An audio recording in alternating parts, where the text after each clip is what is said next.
So hi everyone, welcome back in another new session of RSCSA series. और RSCSA का ये एक बहुत ही एडवांस प्रोग्राम में लेकर चल। इसमें हम लोग डिस्कस करेंगे लॉजिकल वॉल्यूम ग्रुप के बारे में, लॉजिकल वॉल्यूम मैनेजर के बारे में। अब एलवीएम क्या है, कैसे फंक्शन करता है, एक बड़ा टॉपिक है, तो इसको हम स्टेप बाय स्टेप समझाने वाले हैं आपको। ए टू जेड सारी चीज़ें देखेंगे। एंड RSCSA की जितने लोग भी ट्रेनिंग ले रहे हो, जहाँ पर आप हज़ारों रुपए देते हो, देने की नहीं है, 124 पूरा बुक आप हमारे चैनल पर टेस्ट कर सकते हो एडवांस प्रोग्राम के। और मैंने इसको सीरीज़ पूरा बनाकर रखा हूँ, डेफिनेटली एक बार चेकआउट करो। वीडियो डिस्क्रिप्शन में मैं प्लेलिस्ट लिंक ऐड कर दूँ। हम लोग बात करेंगे यहाँ पर एलवीएम क्या है, कैसे फंक्शन करता है, ए टू जेड। तो LVM is another way of organising disk and partition. तो ये क्या है, एक अलग तरीका होता है, ये एक दूसरा तरीका हम लोग बोल सकते हैं डिस्क पार्टीशन को ऑर्गेनाइज और मैनेज। इज़ मोस्ट इम्पॉर्टेंट कि जो भी हम लोग एलवीएम और इन सारी चीज़ों पे मैनेज करेंगे, एक दूसरा तरीका है। जो हम लोग नॉर्मल पार्टीशन क्रिएट करते हैं, मैनेज करते हैं, मल्टीपल डिस्क अटैच करते हैं, उसमें मल्टीपल पार्टीशन बनाते हैं, उससे थोड़ा एडवांस फीचर इसमें देखने को मिलता है। नेक्स्ट अगर हम लोग यहाँ पर देखें तो LVM one or more block or devices can be aggregated into a storage pool called volume group. LVM के थ्रू हम लोग क्या करते हैं, वॉल्यूम ग्रुप क्रिएट कर लेते हैं, राइट। वॉल्यूम ग्रुप क्या होता है, जैसे फॉर एग्जांपल के लिए हमारे पास 1 TB 1 TB 1 TB की 3 फिजिकल डिस्क हैं। These are the physical disk, okay. और फिजिकल वॉल्यूम बोल सकते हैं, पीवी। तो मल्टीपल पीवी को आप क्या कर सकते हो, एक सिंगल वीजी में कन्वर्ट कर सकते हो। टोटल स्पेस यहाँ पर आपको देखने को मिल जाएगा 3 TB का। तो एलवीएम हमें क्या अलाउ करता है कि हम लोग क्या कर सकते हैं कि एक या एक से ज़्यादा ब्लॉक या डिवाइसेस को एग्रीगेट कर सकते हैं सिंगल स्टोरेज पूल के अंदर, और वो जो पूल बनेगा वो ग्रुप होगा। इसको मैं रिलेट करूँगा अपने एमसीएसए की जो लाइव ट्रेनिंग हम लोग लेते हैं, उसमें मैं एक टॉपिक ऐड करता हूँ डिस्क पूल का। जो लोग भी ये सीरीज़ या एमसीएसए कर चुके हैं उनको पता होगा, डिस्क पूल का बिल्कुल ये फीचर है। ये लिनक्स में एलवीएम फॉर्म में है और विंडोज़ में डिस्क पूल होता है, जिसमें हम लोग मल्टीपल फिजिकल डिस्क को ऐड करके एक बड़े वॉल्यूम ग्रुप में कन्वर्ट कर देते हैं। और जितनी फिर ज़रूरत होती है यूज़र को, एडमिनिस्ट्रेटर को, उतनी ज़रूरत के अकॉर्डिंग यूज़र एडमिनिस्ट्रेटर क्या करता है, इस बड़े ग्रुप से यानी कि वॉल्यूम ग्रुप से अपने स्पेस को ऑक्युपाई करता है। बहुत सारे टास्क यहाँ पर कर सकते हैं। जैसे अगर इसको 2 TB का कोई स्टोरेज पार्टीशन चाहिए, तो ये एक डिस्क से नहीं बना सकते, क्योंकि इसके पास 2 TB का कोई डिस्क है ही नहीं फिजिकल। तो जब फिजिकल वॉल्यूम में कोई ऐसा डिस्क नहीं है तो 2 TB का कहाँ से बनाएगा। तो इसमें हम लोग क्या कर सकते हैं कि 1 TB 1 TB 1 TB को कंबाइन करके 3 TB का एक वॉल्यूम ग्रुप बना लें, विच इज़ एलवीएम।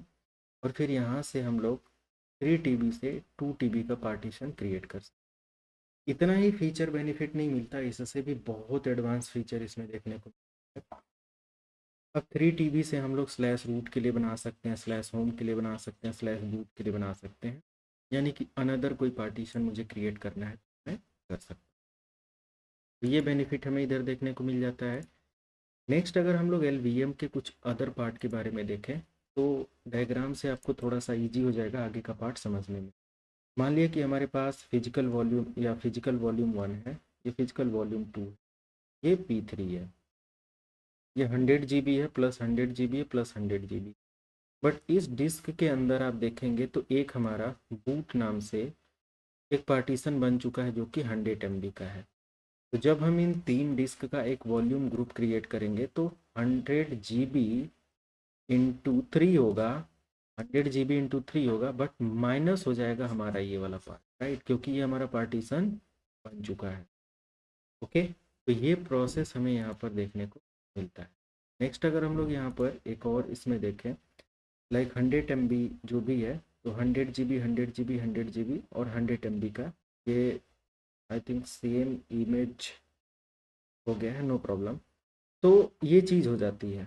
अब वॉल्यूम ग्रुप के बेनिफिट्स क्या क्या होते हैं लिनक्स के अंदर अगर हम लोग देखें, तो मल्टीपल्स ऑफ बेनिफिट्स हैं। पहला पर्पस क्या है, हम इफ़िशियंटली डिस्क को मैनेज कर पाते हैं, इसके कंपोनेंट की अगर हम लोग बात करें तो यहाँ पर पीवीज होता है, लाइक फिजिकल डिस्क पार्टीशन या फिजिकल वॉल्यूम, और वॉल्यूम ग्रुप होता है एलवीएस। और एलवीएस जो होता है ये लॉजिकल वॉल्यूम होता है। तो जो फिजिकल वॉल्यूम होता है ये हमारा फिजिकल डिस्क पार्टीशन होता है। वॉल्यूम ग्रुप हमारे कलेक्शन होते हैं, जो फिजिकल डिस्क का कलेक्शन होता है, जैसे आपने अभी ऊपर पार्टीशन में या डिस्क में देखा कि 1 TB की 3 डिस्क मिलकर टोटल 3 TB का स्पेस हमें यहाँ पर दे रहे थे। तो ये हमारा वॉल्यूम ग्रुप है। लॉजिकल वॉल्यूम ग्रुप हमारा क्या होता है, डिवीजन ऑफ वॉल्यूम ग्रुप। जो भी हम लोग वॉल्यूम ग्रुप है, अब 3 TB से मैंने एक पार्टीशन बना दिया 2 TB का, एक बना दिया 1 TB का। ये दो हमारे पास क्या आ जाता है, लॉजिकल वॉल्यूम आ जाता है, राइट। डायनेमिक रिसाइजिंग कर सकते हैं, मीन्स जो वॉल्यूम ग्रुप है या एलवीएम है ये अलाउ करता है ईजी तरीके से आपके लॉजिकल वॉल्यूम को रिसाइज करने के लिए। इसमें डाउन टाइम का कोई प्रॉब्लम नहीं होता है ना, जैसे कि आपके सर्वर के पार्ट में कोई डाउन टाइम नहीं होगा, सर्वर में कोई डाउन टाइम नहीं लेना पड़ेगा, बट बहुत आसानी से आप इसको रिसाइज, इसके स्पेस को कम ज़्यादा कर सकते हो, मैनेज कर सकते हो, कोई प्रॉब्लम नहीं। स्नैपशॉट का फीचर यहाँ पर देखने को मिलता है। स्नैपशॉट एक ऐसा फीचर होता है जो कि और भी बहुत सारे प्लेटफॉर्म पर आपने वर्चुअलाइजेशन वगैरह में भी देखा होगा, वर्चुअलाइजेशन में अक्सर स्नैपशॉट देखने को मिलता है। तो स्नैपशॉट से बेनिफिट क्या मिलता है कि ये एक तरीके का परमिट करता है, पॉइंट क्रिएट कर लेता है, यानी कि एक तरीके का बैकअप कॉपी क्रिएट करके रख लेता है, राइट। मान लिया कि अभी जिस स्टेट में आपका स्नैपशॉट ले लिया जाएगा उसका एक कॉपी बनाकर रख लेगा। आगे चलकर हमारे वॉल्यूम या कहीं पर भी कोई प्रॉब्लम आएगी तो स्नैपशॉट से हम सेम इसी स्टेट में अपने उस बैकअप को रिकवर कर सकते हैं। तो ये बेनिफिट हमें देखने को मिल जाता है। स्ट्रिपिंग एंड मिररिंग का ऑप्शन मिल जाता है, मीन्स ईजी तरीके से with the help of LVM we can enhance performance through striping. और ये हमें क्या करता है, प्रोवाइड करता है मिररिंग वगैरह के भी ऑप्शन। तो यहाँ पर बोल सकते हैं कि हम लोगों का रैड बेस्ड टेक्नोलॉजी कन्फिगर हो जाएगा बहुत आसानी। डिस्क पूल भी हमारा एक मिरर ही होता है, या एक तरीके का डिस्क पूल भी हमारा क्या होता है, रेजिडेंसी पर्पस के लिए ही इस्तेमाल होता है विंडोज़ ऑपरेटिंग सिस्टम। बट यहाँ पर स्ट्रिपिंग भी है और मिररिंग भी है। तो रेड लेबल का कॉन्सेप्ट तो आना ही आना है और रेजिडेंसी यहाँ पर मेंटेन होना ही होना है। मान लिया कि अगर हमने 3 TB का पार्टीशन बनाया, 1 TB का अलग और 2 TB अलग। 2 TB में आप इंफॉर्मेशन स्टोर कर रहे हो, ये लॉजिकल वॉल्यूम है। और इनकेस हमारा यहाँ से 1 TB का जो डिस्क है वो क्रैश कर जाता है, प्रॉब्लम करता है, तो कोई प्रॉब्लम नहीं होगी, आप उसको आसानी से रिप्लेस कर सकते हो और नए डिस्क को वहाँ पर काम में लगा सकते हो, कोई दिक्कत नहीं होगी, डाउन टाइम लेने की ज़रूरत नहीं है, रनिंग कंडीशन में सारा काम हो जाएगा।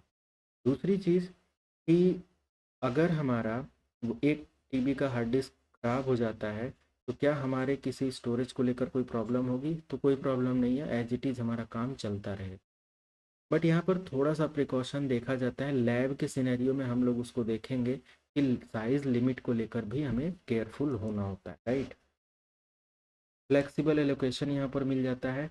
अच्छा, रेडिडेंसी क्या होता है, ये सबको पता है कि रेडिडेंसी मतलब होता है कि अगर हमारा एक काम को करने के लिए एक से ज़्यादा रिसोर्स का इस्तेमाल कर दिया जाए और एक रिसोर्स कोई भी रीजन बस डाउन हो जाए, तो हमारे पास अनदर 2 रिसोर्सेस हैं जो सेम काम को करने के लिए कैपेबल होते हैं।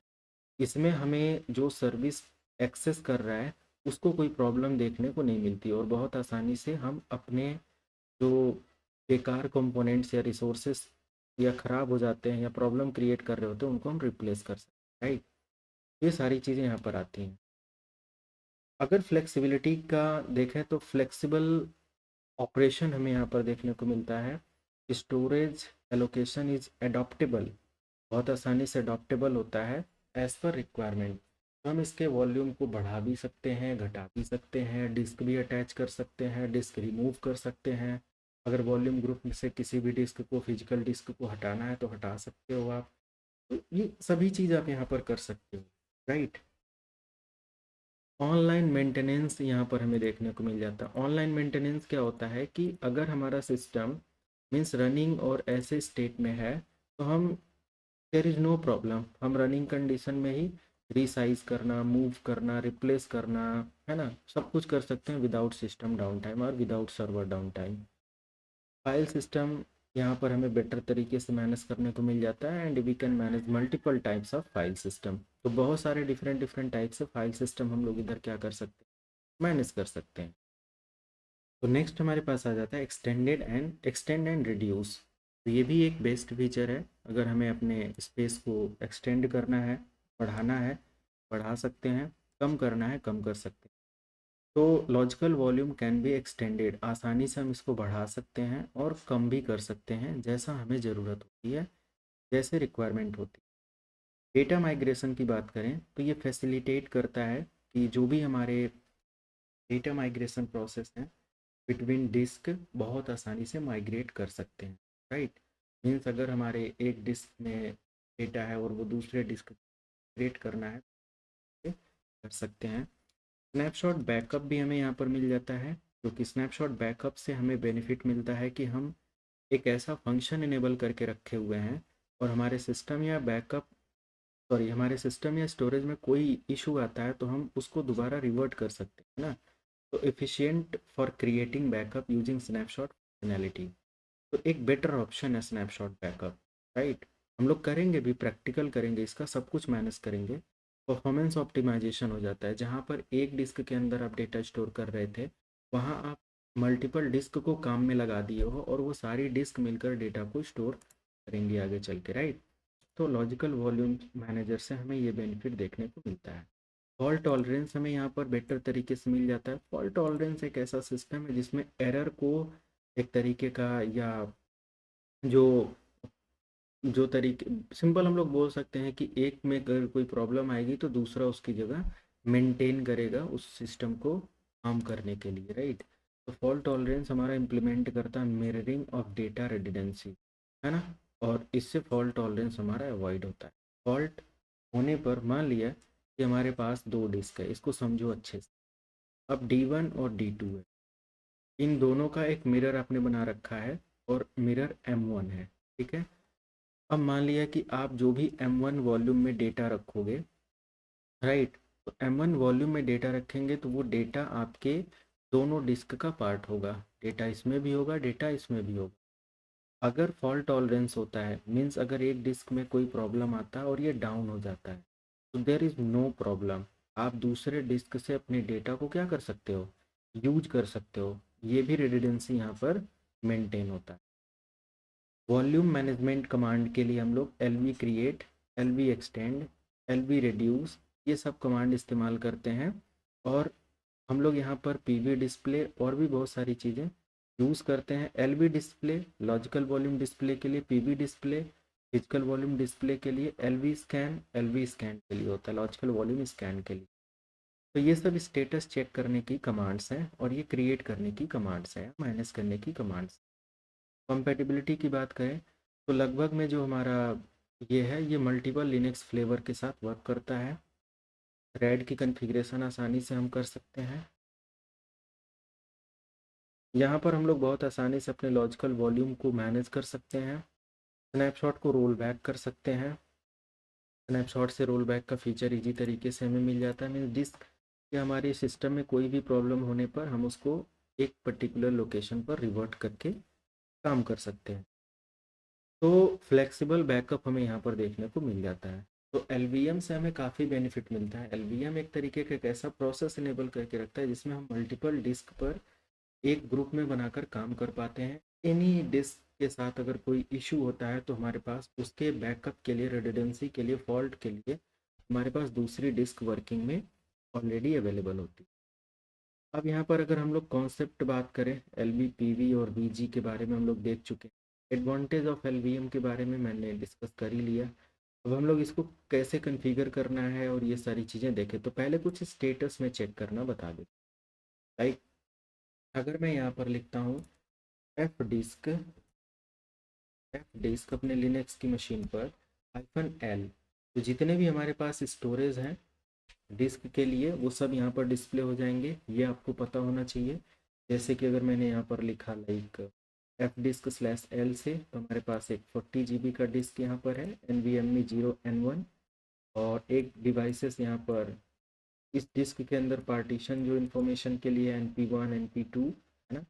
उसके बाद SDA डिस्क है, SDA डिस्क के साथ आप देखेंगे तो ये टोटल 15 GB का स्पेस है, और RHEL के लिए कुछ डिस्क स्पेस दिखा रहा है। तो ये पार्टीशन और स्वैप के लिए दिखा रहा है, रूट और स्वैप के लिए एक 10 GB का SDB डिस्क है जो कि यहाँ पर इंफॉर्मेशन दिखा रहा है। इस चीज़ को और ऑप्टिमाइज वे से देखने के लिए LSBLK कमांड होती है, जिसके थ्रू आप इसका एक सिंक्रोनाइज वे चेक कर सकते हैं। LSBLK से हमें क्या देखने को मिला, मल्टीपल डिस्क स्पेस। लाइक हमारे पास एक डिस्क 1 है, और SDA जो होता है ये SATA डिस्क का एग्जांपल होता है। SDB जो होता है ये SATA डिस्क का दूसरा डिस्क हो सकता है, होगा, है ना। यानी कि फर्स्ट डिस्क अगर इसमें SATA ऐड करोगे तो SDA बनेगा, दूसरा डिस्क ऐड करोगे तो SDB बनेगा। और अगर SDA के अंदर 3 पार्टीशन आप क्रिएट करते हो तो SDA में 3 पार्टीशन कैसे बनेगा, SDA1, SDA2, SDA3, ठीक है। ऐसे ही करके इसमें 3 पार्टीशन बनेगा। ऐसे SDB1, SDB2, SDB3, इन सभी फिजिकल वॉल्यूम को एक लॉजिकल वॉल्यूम ग्रुप में आप ऐड कर सकते हो, राइट, या डिस्क को ऐड कर सकते हो। ये सब बेनिफिट मिलता है। हमारे पास एक NVMe डिस्क है जो 40 GB की है, और एक डिस्क 2 जो था हमारा 10 GB है, और एक डिस्क 1 जो है ये हमारे पास 15 GB। हमारे सिस्टम पर यहाँ पर 3 डिस्क अटैच है, बाकी सब ये हमारे क्या है, पार्टीशन है, आप देख सकते हैं।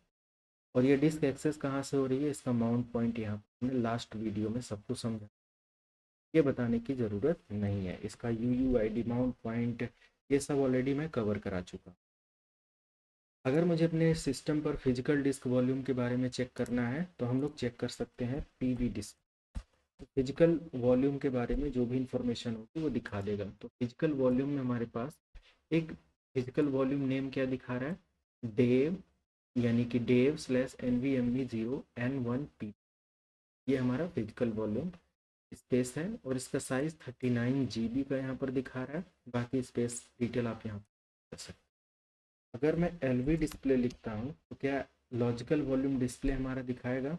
लॉजिकल वॉल्यूम्स में हमें क्या देखने को मिलता है, you can see logical volume एक ये है, फिजिकल वॉल्यूम के बाद this is the logical volume detail, okay. तो ये हमारा दिखा रहा है DEV/RHEL1 स्वैप।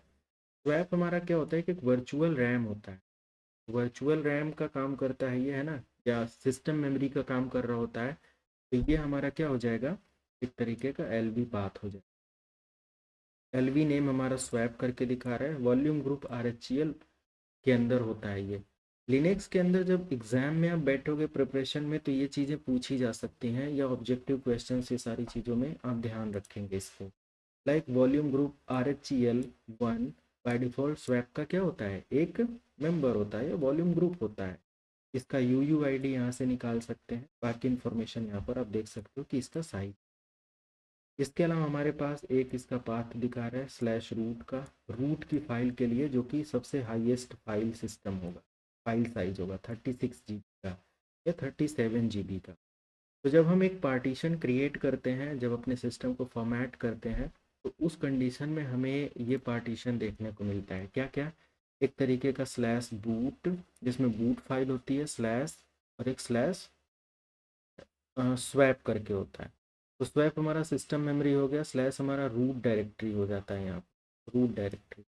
तो रूट डायरेक्टरी का जो साइज होता है सबसे बड़ा होता है। स्वैप सिस्टम मेमोरी के लिए कुछ स्पेस ऑक्यूपाई हो जाता है, और बूट के लिए भी हमारे पास कुछ स्पेस ऑक्यूपाई हो जाता है। तो यहाँ पर /रूट हो गया, स्वैप हो गया।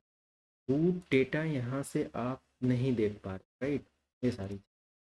तो इसके अलावा अगर हम लोग देखें LV स्कैन करके, तो LV स्कैन से हमें एक्टिव क्या दिखा रहा है, एक स्वैप और एक रूट। तो लॉजिकल वॉल्यूम स्कैन करके इसका स्टेटस चेक कर सकते हो। बाय डिफ़ॉल्ट इनहेरिट है। इनहेरिट से क्या होता है कि आप इसकी परमिशन को इनहेरिट या हेरिट करके इस्तेमाल कर सकते हो, राइट। मीन्स इसमें आप अलाउ करते हो कि आप डेडिकेटेड यूज़र को एक्सेस देना चाहते हो या फिर एवरीवन को एक्सेस देना चाहते हो, है ना। तो ये चीज़ यहाँ पर हमें देखने को मिलती है। तो एवरीवन के साथ यहाँ पर हमें एक्सेस मिल रहा है, और ये सारी चीज़ें हम देख पा रहे हैं। रेस्ट हम लोग इसमें काफ़ी चीज़ें मैनेज करेंगे, डिस्क को लेकर, पार्टीशन को लेकर, लॉजिकल वॉल्यूम को लेकर। तो नेक्स्ट वीडियो में हमारा LVM का पार्ट कवर होगा प्रैक्टिकल के साथ। अभी इसमें काफ़ी वीडियोस मिलती रहेंगी। चैनल को सब्सक्राइब करके वीडियो को लाइक शेयर करेंगे। कोई भी डाउट है तो कमेंट सेक्शन में मेंशन करेंगे, अगले वीडियो में मैं उस टॉपिक को भी कवर कर लेता हूँ। राइट, तो गाइस मिलते हैं नेक्स्ट वीडियो में। Thank you so much, have a good day.